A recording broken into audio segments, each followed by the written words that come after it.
still hear my sister's voice echoing in that cold courtroom, steady and sharp like a knife. Pay up or step aside. She didn't even look at me. She said it like I was some stranger blocking her way, not the brother who once stayed up all night helping her study, not the guy who had loaned her money when she swore she'd pay me back. And the worst part?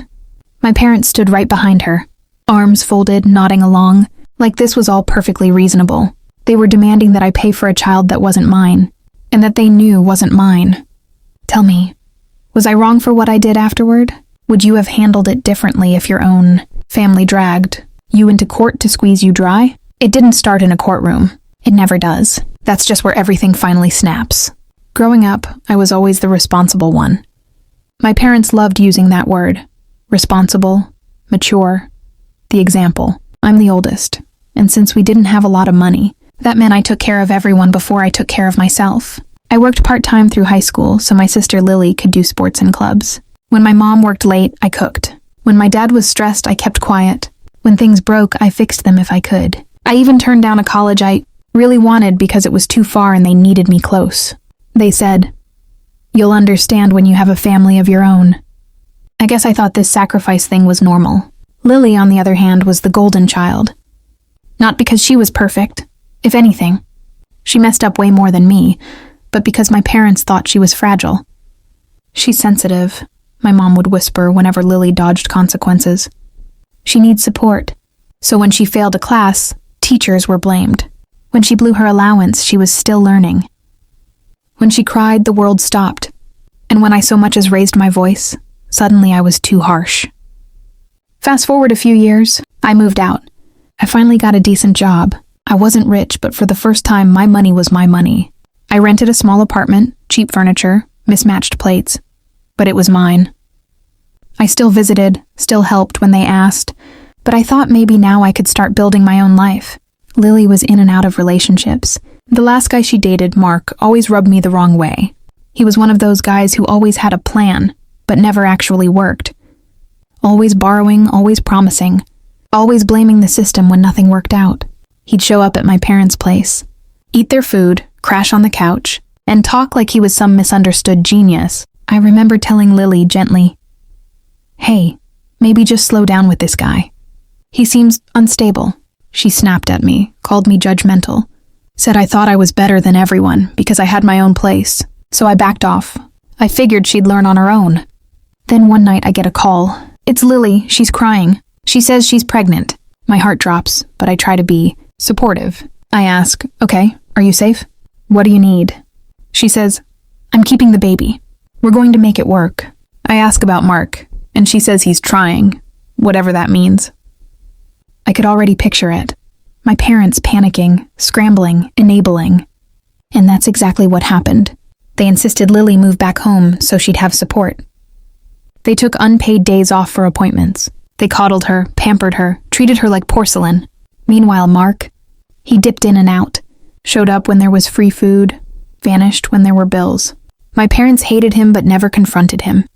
Instead, they lectured me about family coming together. When the baby Noah was born, I fell in love with him instantly. He had Lily's eyes, tiny fingers wrapped around mine like I was some superhero. He babysat. I bought diapers when I could. I showed up again, like always. But the tension was there. Bills piled up. Lily wasn't working. My parents were drowning. And suddenly every conversation circled back to me. "You have a good job," my dad would say casually. "You don't have kids. You can spare a little more." A little more became a lot more. Gas money here, grocery runs there. Just until we get on our feet. I didn't mind helping at first. Noah didn't ask to be born into chaos. But then came the expectation. It wasn't thank you, it became, why didn't you? If I said I couldn't help that month, I'd get guilt trips. "We're struggling." "Your sister is overwhelmed." "You're abandoning your family?" Abandoning? I was literally doing the most. One afternoon I stopped by and overheard something that twisted my stomach. My mom was telling Lily, "Don't worry. Your brother will handle it. He always does." "Handle what?" I stepped into the kitchen and asked. They froze. Then my dad, so matter-of-fact, said, "We were thinking you could officially help with support, just until Lily gets back on her feet." I laughed at first because I thought they meant something informal. Then he clarified. "We talked to a lawyer friend. There's a way to arrange payments so they're guaranteed. Guaranteed, like I was some ATM that needed to be programmed. I told them no. Not angrily at first, just firmly. I said, he's not my child. I will help when I can, but I'm not legally tying myself to this. Lily burst into tears, accusing me of not loving her baby. My parents piled on. You're being selfish. We sacrificed so much for you. The conversation exploded. Words were said. I left shaking. Weeks passed. Things got colder. They barely called unless they needed something. And then I got served papers. Legal papers. I remember my hands shaking as I flipped through them. They were filing for child support, naming me as a financially responsible party. I thought it was some mistake. I called Lily, and she avoided my calls. My mom said, we didn't have a choice, as if dragging me into court was some natural next step. Their argument was basically, since I was acting in a parental role, I should contribute. My jaw dropped. I hired a lawyer, even though it burned through my savings. He told me it wasn't likely to stick, but it wouldn't be easy. He said, this is messy, emotionally manipulative. Be ready. The day of court, my stomach was in knots. I walked in and saw them sitting together, my parents and Lily, like a united front. They barely acknowledged me. When the judge asked for statements, Lily said with this controlled, practiced tone, my brother has always been there. He promised to help.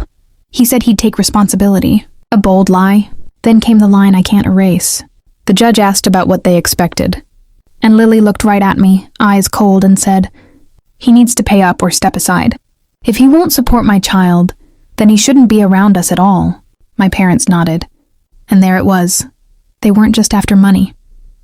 They were leveraging access. Pay or lose my family. Sitting there felt unreal. I wanted to scream. Instead, I let my lawyer speak. He brought up texts showing I never agreed to financial responsibility. Only voluntary help. He highlighted that I wasn't the father. That I was being emotionally exploited. The judge listened, frowned, and finally said the law didn't support making me legally responsible. Case dismissed. You'd think relief would flood me. But when I turned to look at my family, all I saw was fury and betrayal in their eyes. They walked past me like I was invisible. Outside the courtroom, my dad said, you embarrassed us. My mom hissed, we'll remember this. Lily spat, don't come near my child. And they left. So that's the situation I was in. The people I had supported my entire life now saw me as nothing but a failed wallet.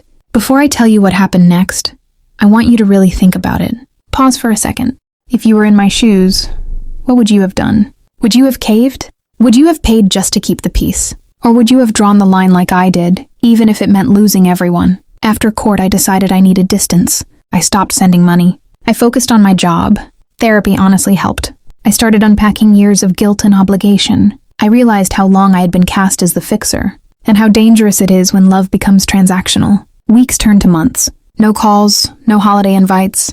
I saw pictures online, family gatherings, Noah's birthdays, and I wasn't there.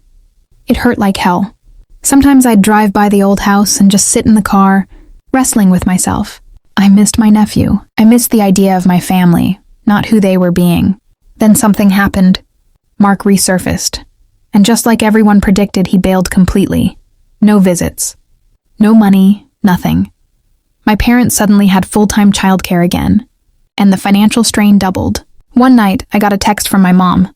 We need to talk. We met at a cafe. She looked older, tired. She didn't apologize, though. She said, we were wrong. About the court, but you still owe it to us morally. Oh, that word again. I told her calmly, I don't owe what isn't mine. I will love Noah, but I won't be manipulated. She got upset, accused me of letting them suffer. I told her they had choices. They chose to enable, chose to attack me. We left with nothing resolved. A few weeks later, Lily showed up at my apartment. She looked worn out, dark circles under her eyes. She didn't yell. She just sat down and cried. She admitted Mark left. She admitted they thought forcing me would save them. She said, I thought you'd just give in like always. That line hit me hardest because it was true. I always did. We talked for hours. I told her how humiliated I felt in court, how betrayed I was. She apologized, really apologized, not in that half-hearted way. Then she asked, can you still be in Noah's life? And I said yes, but with boundaries. I wouldn't be the default provider. I wouldn't be coerced. Any help would be my choice. It wasn't smooth after that. My parents stayed distant for a long time. They blamed me for not magically solving everything, but slowly, reality forced them to adjust. Lily got a part-time job, then a better one. She started therapy too. She grew up. Our relationship took time, but it's different now. More honest. My parents, well, they eventually softened, but they've never fully owned what they did. I learned to accept that. You can love people and still not let them control you. And as for me, I learned something I wish I had learned sooner. Love without boundaries turns into exploitation. Sometimes the healthiest thing you can do is say no, even if everyone calls you the villain at first. Standing up for myself that day in court hurt deeply, but if I had given in, I'd still be there, bleeding myself dry, resenting everyone. If you were on my side in this story, if you think I did the right thing by finally setting boundaries, like this video to let me know. Subscribe for more stories like this, because I have so many more wild family situations to unpack. And definitely share your final thoughts on this whole mess in the comments. I really want to know what you would have done differently. Thanks for listening, and I'll see you all in the next story.